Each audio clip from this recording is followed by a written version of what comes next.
करोड़ों लोग team India में खेलने का सपना देखते हैं और अगर एक ही परिवार से दो भाई मैदान पर उतरे और देश की जीत में अहम रोल निभाएं तो फिर इसको भाई भाई का आप भोकाली कहेंगे। नमस्कार, आप देख रहे हैं हमारी ये खास पेशकश और मैं हूं राजीव मिश्रा। आज बात करेंगे विराट भाई के दो भाइयों की, और ये विराट भाई के दो भाई किस तरह से अपने रोल के साथ न्याय करते नजर आए, किस तरह से पुणे के मैदान पर उन्होंने शानदार प्रदर्शन किया और उनके प्रदर्शन के दम पर भारतीय टीम ने सीरीज का पहला मुकाबला जीता, और क्या कुछ ये दोनों भाई आगे भारतीय टीम के साथ रोल निभा सकते हैं। इन सभी मुद्दों पे डिटेल में बातचीत करेंगे। हमारे साथ राजकुमार शर्मा जी होंगे, विराट कोहली के कोच, और सबा करीम होंगे, और इनसे हम चर्चा आज इस बात को लेकर करेंगे कि सालों से क्रिकेट खेली जा रही है और इन कई सालों में सिर्फ 3 ऐसी जोड़ियां आई हैं जहां पे एक परिवार से दो भाई खेलते नजर आए हों।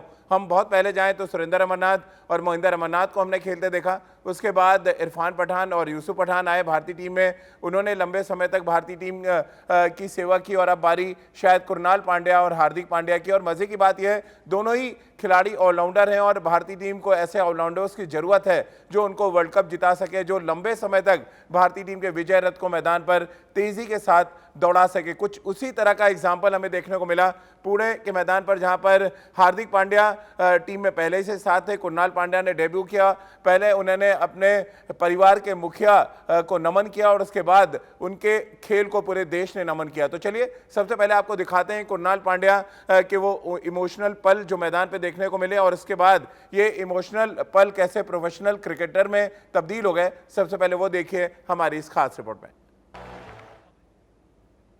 हार्दिक के हीरोपंती हम कई बार क्रिकेट के मैदान पे देख चुके हैं, लेकिन कुणाल का करिश्मा वनडे क्रिकेट में हमने पहली बार देखा। और मजे की बात यह है कि उनके करियर का पहला मुकाबला था और दोनों भाई एक साथ खेल रहे थे, जो अपने आप में एक बहुत बड़ी बात थी। और चर्चा की शुरुआत हम क्योंकि सभा से इसलिए करना चाहेंगे क्योंकि जब कुणाल पांड्या ने अपना अर्धशतक पूरा किया और हार्दिक पांड्या की आंखों में आंसू थे, तो सभा की आवाज़ उस समय टीवी पे हम सब सुन रहे थे। और सभा, ये वाकई बहुत बड़ा लम्हा है क्योंकि हम अक्सर भूल जाते हैं कि करोड़ों की आबादी से सिर्फ 11 लोग प्लेइंग 11 में आते हैं और 15 लोग टीम में आते हैं, और ऐसे में एक परिवार से ही दो भाई का आना और उसके बाद आके परफॉर्म करना और इस बात को तय करना कि वो लंबे समय तक इंडियन टीम की के लिए खेल सकते हैं। कैसा महसूस हुआ आपको ये देखकर?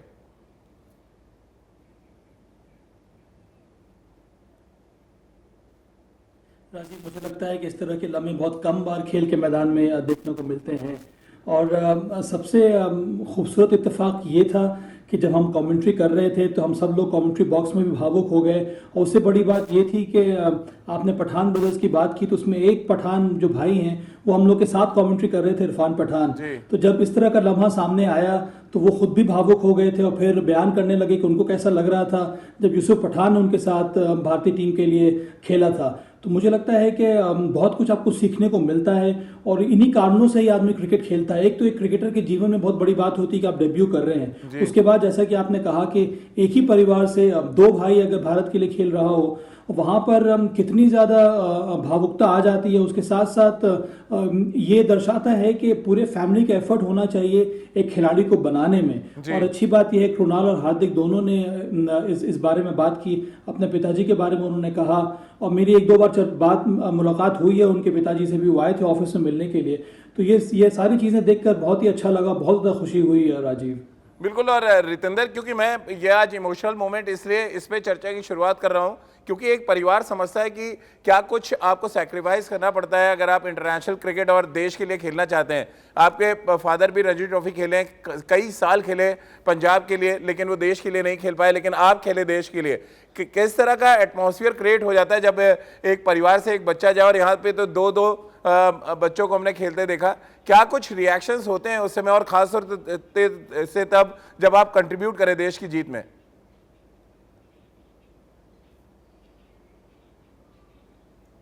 राजीव, ये रिएक्शन आप बयान नहीं कर सकते, इसको एक्सप्लेन नहीं कर सकते। ये खुशी कुछ और ही है। और भारत के लिए खेलना, मुझे जब याद आता है मेरा डेब्यू हुआ था तो मम्मी डैडी को जब पता चला वो खुशी से रो पड़े, मतलब खुशी के आंसू पूरे परिवार में थे। तो अब ये जो दो प्लेयर, दो भाई कुणाल पांड्या, हार्दिक पांड्या भारत के लिए कर रहे हैं, ये बहुमूल्य है। ये दर्शाता है कि एक परिवार में क्रिकेट सालों साल वहां पे पली है, वहां पे बड़ी हुई है, मेहनत, मशक्कत, हिम्मत, किस्मत उस घर में रही है। तो जी हाँ, मेरा शुक्रगुजार इनके माता पिता को जिन्होंने ये कोहिनूर भारतीय टीम को दिए हैं। और जिस तरह कुणाल पांड्या ने कल बल्लेबाजी की है, उन्होंने दिखा दिया है कि वो लंबी रेस के घोड़े हैं। बिल्कुल। और राजकुमार जी, दोनों भाइयों ने ऐसा लग रहा है कि विराट भाई, क्योंकि विराट भैया दोनों ही बोलते हैं, विराट भाई की थोड़ी परेशानी कम कर दी, क्योंकि एक लंबे अरसे से वो ढूंढ रहे थे कि 6 और 7 में कुछ ऐसे खिलाड़ी मिल जाएं जो गेंदबाजी भी करते हो, अच्छी बैटिंग भी कर लें और वो प्रॉब्लम खत्म करें जो बहुत लंबी टेल हिंदुस्तान के पास होती थी। ये प्रदर्शन देख के पुणे में निश्चित रूप से दोनों भाइयों से अलग से विराट ने बात की होगी और उनको बोला होगा कि आप लोग टीम में लंबे समय तक साथ रहेंगे।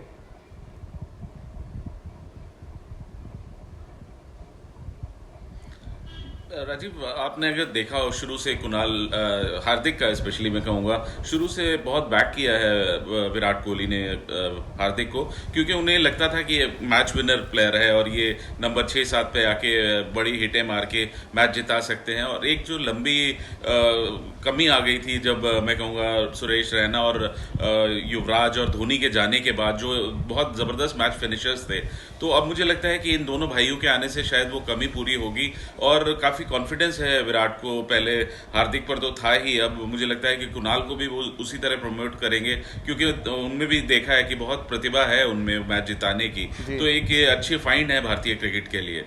बिल्कुल। और साथ में अगर हम गेंदबाजों की भी थोड़ी बात कर लें, यहाँ पे कुणाल पांड्या, के राहुल और विराट कोहली के साथ साथ शिखर धवन की हम बहुत चर्चा कर चुके हैं, लेकिन गेंदबाजों की अगर बात करें और 3 गेंदबाजों को याद करें जिन्होंने मैच में बहुत धुआंधार गेंदबाजी की, शार्दुल ठाकुर, प्रसिद्ध कृष्णा और भुवनेश्वर कुमार रेन की चर्चा पाकिस्तान तक में हो रही है, जहाँ पे शोएब अख्तर ने प्रसिद्ध कृष्णा की खासतौर से बहुत जमकर तारीफ की और उनका ये कहना था कि एक फाइंड, एक एसेट मिला है हिंदुस्तान को। कैसे आप देखते हैं इन तीनों गेंदबाजों के भोकाल को यहाँ पर रितेंद्र, खासतौर से क्योंकि 9 विकेट लेना 21 साल के बाद ऐसा हुआ है कि किसी एक मैच में भारतीय तेज गेंदबाजों ने 9 विकेट लिए हों। जी हाँ राजीव, हैट्स ऑफ। ऐसी बॉलिंग करना ये दर्शाता है भारतीय टीम की प्रेपरेशन, कि वो कमबैक करना जानती है। प्रसिद्ध कृष्णा जिनको 3 ओवर में 37 रन पड़ गए, आप जब दोबारा बॉलिंग करने आते हैं आपकी टांगे कांप रही होती हैं, आपका मनोबल नीचे होता है, लेकिन उन्होंने वापसी की, ड्रीम स्पेल किया। भुवनेश्वर ने शानदार गेंदबाजी की और जिस तरह शार्दुल ठाकुर इस्तेमाल कर रहे हैं अपनी ऑफ ब्रेक्स का, स्लोअर वन जिस तरह कर रहे हैं, जिस तरह गति से बॉलिंग करते हैं, ये लड़का तैयार है इंटरनेशनल क्रिकेट के लिए। तो जी हाँ, 318 का लक्ष्य आजकल अजीब ज्यादा नहीं है, चेज होते हैं, लेकिन भारतीय टीम ने जिस तरह इंग्लैंड के कारमा को रोका, जब ऐसा लग रहा था 14 ओवर के बाद वो जीत की तरफ जा रहे हैं, I think that is very very creditable. बिल्कुल। और सभा, खासतौर से गेंदबाज बहुत आते हैं बहुत जाते हैं, एक तो कमबैक करना बड़ा इंपॉर्टेंट है, यानी आपकी पिटाई हो जाए, आप वापसी में आए सेकंड स्पेल में और विकेट्स ले जाएं। और यहाँ पे तीनों तेज गेंदबाजों की चर्चा हम इसलिए कर रहे हैं क्योंकि तीनों ही गेंदबाज ऑलमोस्ट अपने अपने तरीके से कमबैक उन्होंने किया, विकेट्स निकाले। और विकेट टेकिंग एबिलिटी अगर आपके पास है तो फिर हमने T20 में देखा था शार्दुल ने मैच पलटा, और अब वनडे सीरीज के पहले ही मैच में कुछ ऐसा ही कर दिखाया तीनों गेंदबाजों ने। देखिए, भुवनेश्वर कुमार के बारे में तो आप जितनी तारीफ करेंगे वो कम होगा। वो एक प्रकार के बैंकर है भारतीय टीम के लिए, उनको अगर आपने बॉल थमा दी है तो आप एक्सपेक्ट कर सकते हैं विकेट लेंगे। 2 जो इंपॉर्टेंट फोर्स यहाँ पर नजर आ रहा है वो है प्रसिद्ध कृष्णा और शार्दुल ठाकुर। इसीलिए मैं हमेशा कहता आ रहा हूँ कि घरेलू क्रिकेट बहुत ज़्यादा इंपॉर्टेंट है। अगर आपने घरेलू क्रिकेट में परफॉर्म किया है तो वहाँ पर इसका मतलब यही है कि आपके सामने कई सारी चुनौतियाँ आती हैं, और यही नजर आया शार्दुल ठाकुर और प्रसिद्ध कृष्णा की गेंदबाजी में, और इसी वजह से वो कमबैक भी देखने को मिला। तो मुझे लगता है बहुत अच्छी बात है कि भारत की जो पेस बॉलर्स की जो पूल है वो बढ़ती जा रही है, उसमें हेल्दी कंपटीशन है, और इसी वजह से हमें इतने सारे होनहार पेस बॉलर नजर आ रहे हैं। तो बहुत अच्छा लगा देखकर जिस प्रकार से प्रसिद्ध कृष्णा और शार्दुल ठाकुर ने वापसी की और इंग्लैंड टीम को अंत में हरा दिया। बिल्कुल राजकुमार जी, एक जो सबसे इंपॉर्टेंट फैक्टर खासतौर से प्रसिद्ध कृष्णा की अगर हम बात करें, 140 प्लस उन्होंने लगातार गेंदबाजी की और मार पड़ने से साइकोलॉजिकली उन पर कोई प्रेशर नजर नहीं आया। कैसे आप देखते हैं उनका बॉलिंग एक्शन को और जिस तरह की एक मेंटल स्ट्रेंथ उन्होंने दिखाई है, कैसे आप देखते हैं उनको?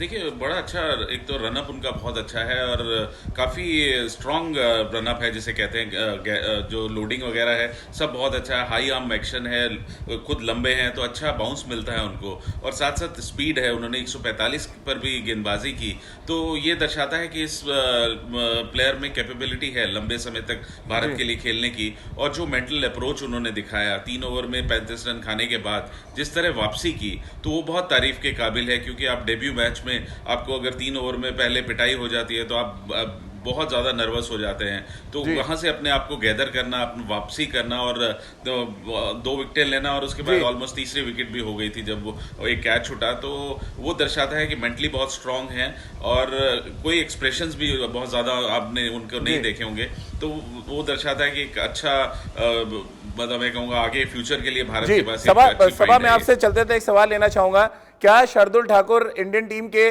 पिछले 5-6 महीने में अनसंग हीरो हैं? वो चाहे ऑस्ट्रेलिया दौरे को हम देख लें, फिर इंग्लैंड के साथ हम जो भी मैचेस देख रहे हैं, क्या इंडियन क्रिकेट के छुपे रुस्तम के तौर पे उनको देखा जाए?